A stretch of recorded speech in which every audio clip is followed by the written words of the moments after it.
Selamat jumpa lagi bersama saya di Investor Jelata Channel ya. Hari ini akan sekedar sharing saja nih tentang sebuah emiten produsen karet dan kelapa sawit ya, atau CPO, yang menurut saya jarang dibahas ya. Dan kemungkinan besar akan bagi dividen ya di bulan Mei atau bulan Juni ya. Yang mudah-mudahan sih jumbo ya. Atau paling tidak lebih besar daripada bunga deposito bank ya. Oke, kita mulai aja. Jadi nama emitennya ini PT Pinago Utama, atau tikernya itu adalah kodenya PNGO. Jadi perusahaan ini bidang usahanya ada 3 ya: kelapa sawit, karet, dan juga menjual pupuk organik. Yang menariknya, pupuk organik itu menggunakan bahan bakunya dari limbah kelapa sawit ya, atau lebih spesifiknya adalah tandan kosong buah kelapa sawit. Oke, jadi ada ini adalah anak-anak perusahaan ya dari PNGO. Ya, ada PT Sriwijaya, PT Hamparan Mutiara, PT Musi Andalan Sumatera. TM ini adalah tanaman yang menghasilkan, sedangkan TBM tanaman yang belum menghasilkan ya. Jadi bisa dilihat masih banyak potensinya untuk menambah kapasitas ya. Saat ini kapasitas produksinya 120 ton ya, TBS per jam ya. Nah, ini tadi ditulis ya sistem zero waste ya, karena limbah tandan kosong kelapa sawit ini digunakan untuk membuat pupuk ya, yang dijual juga oleh PNGO ini. Lalu ada perkebunan karet ya, dengan areal tanaman ini 3.912 hektar. Yang tanaman belum menghasilkannya sekitar 955 hektar. Lalu ini produk-produknya ya, ada cram rubber dan ada yang bentuk sheet ya, yang udah tipis-tipis ya. Lalu produk ketiga mereka ini pupuk ya, yang diberi nama Improbio ya, yang tadi itu salah satu bahan bakunya adalah dari limbah kelapa sawitnya. Oke, jadi perusahaan ini sudah berdiri sejak tahun 1979 ya. Lalu awalnya itu kebun karet, kemudian 4 tahun kemudian merambah ke kelapa sawit ya. Lalu perusahaan ini baru melakukan IPO ya, IPO di tahun 2020. Oke. Perusahaan ini adanya di Sumatera Selatan ya, kantor head office-nya. Kemudian ya semuanya ini ada di Pulau Sumatera ya, kebunnya maupun pabriknya. Lalu pelanggan utama karet mereka ya, rubber, itu adalah perusahaan-perusahaan ban ya, Bridgestone, Michelin, Hankook ya. Kalau ada perusahaan Jepang juga, Sumitomo, Goodyear, Continental. Sedang untuk kelapa sawitnya ada Wilmar ya, PT Sina Alam Permai, dan juga anak usaha dari musim mas ini ya, Indokarya Internusa. Kemudian ya, profil perkebunan ya dari PNGO, di mana kelapa sawit grup inti. Lalu ada plasma ya, inti ini berarti yang dimiliki oleh perusahaan, plasma ini biasanya untuk sebutan untuk kebun yang dimiliki oleh masyarakat ya. Oke, jadi yang sudah tanaman menghasilkan ya itu 82% ya, yang TBM tanaman belum menghasilkan sekitar 18% untuk yang intinya. Sedangkan untuk yang plasmanya, TBM-nya jauh lebih besar ya, 64%. Kemudian untuk karetnya juga bisa dilihat di sini, tanaman menghasilkannya sudah 73%, sedangkan yang TBM itu sekitar 27%. Ini data per 30 Juni 2022. Di sini ada usia tanaman ya. Jadi untuk yang perkebunan sawit intinya 73% itu sedang subur-subur ya, sedang subur lagi ya. Ya pokoknya yang usia prima lah ya. Yang tuanya itu 13%, yang masih mudanya 14%. Nah, untuk yang perkebunan sawit plasmanya ya, Yang prima itu 42% ya. Yang tua sudah cukup banyak ini 30%, sedangkan yang muda 28%. Untuk yang karet usia tanaman primanya 58% ya. Yang tua juga cukup banyak 35%, yang mudanya hanya 7% ya. Oke, ini pendapatan usaha ya. Nanti juga ada rekapan ya yang lebih lengkapnya. Yang ingin saya tunjukkan di sini adalah ini ya. Jadi lebih banyak menjual sawit atau karet ya. Bisa dilihat pada tahun 2020 ya, itu pendapatan usahanya masih lebih banyak dari karet ya, 51,5% itu dari karet. Sisanya itu dari 48% dari sawit ya, sedangkan pupuknya kecil ini ya, 0,31%. Tapi sejak tahun 2021 dan 2022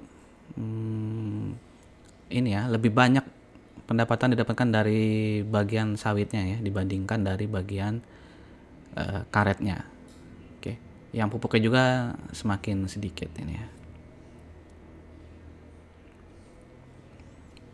Oke, jadi untuk laporan keuangan tahunannya ya, bisa dilihat dari tahun 2019 ya, di tahun 2020 turun ya, faktor pandemi juga, lalu naik lagi tahun 2021 2,1 triliun. Nah 2022 ini agak turun ya, jadi 2 triliun. Begitupun net profitnya ya, agak turun dari 187 miliar menjadi 173 miliar ya. Jadi ada penurunan pendapatan di tahun 2022 sebesar 4,76% kalau dibandingkan 2021. Net profitnya turun sekitar 7,77%. Nah yang tahun ini bagaimana ya, karena perusahaan ini juga sudah mengeluarkan ya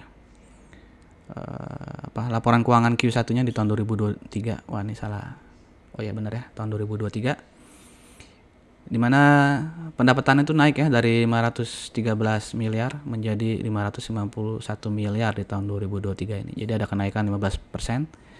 Net profitnya naik lebih banyak ya, sekitar 42% lah ya, dari 57,3 miliar menjadi 71,4 miliar. Oke, jadi cukup menarik ya, di awal kuartal 1 ini net profitnya naik 42% ya.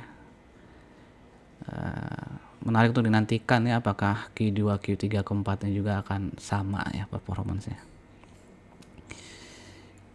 Oke, jadi bisa dilihat di sini ya, penjualannya naik ya di tahun ini, laporan Q1 2023 nya ya, naik sekitar 15%. Lalu beban pokok penjualannya naik ya, lebih sedikit tapi dari kenaikan penjualannya. Jadi bisa ada efisiensi nih berarti ya. Penjualan naik 15%, beban pokok penjualannya hanya naik setengahnya ya, kurang lebih ya, 8,3%. Ya, laba tahun berjalannya bertambah 41% ya. Jadi tidak ada yang aneh-aneh sih ya di laporan keuangannya. Ya.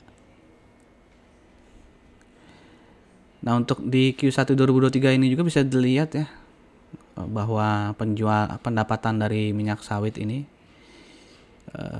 meningkat ya. Jadi semakin banyak pendapatan didapatkan dari minyak sawit ya. Sedangkan karetnya itu turun ya.